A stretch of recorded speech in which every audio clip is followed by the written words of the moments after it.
Obus tirés depuis les airs, drones kamikazes en action, avancée tactique confirmée. Le 1er juillet, l'opération spéciale russe a franchi un nouveau cap dans son intensification militaire. Chaque frappe, chaque percée semble désormais s'inscrire dans une logique de pression continue et de domination des airs. Abonnez-vous et partagez cette vidéo si vous voulez suivre sans filtre ce qui se joue réellement sur le front.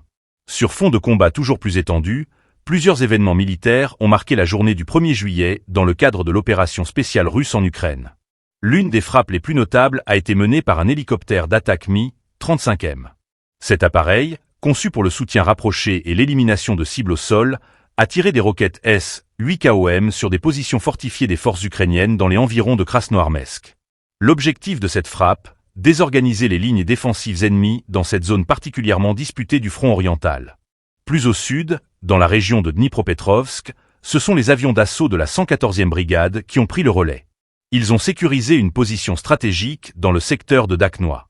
Une opération qui confirme l'extension du rayon d'action des forces russes au-delà des oblasts traditionnels du Donbass, vers des territoires plus profondément intégrés dans l'Ukraine centrale. Mais c'est dans le ciel que la pression s'accentue nettement.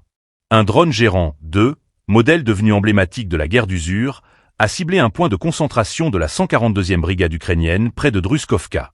La frappe, précise, aurait touché des infrastructures logistiques et des postes de commandement, selon les premiers éléments relayés par les canaux d'information russes. Ce type d'attaque vise à affaiblir la chaîne de commandement adverse et à désorganiser la coordination sur le terrain.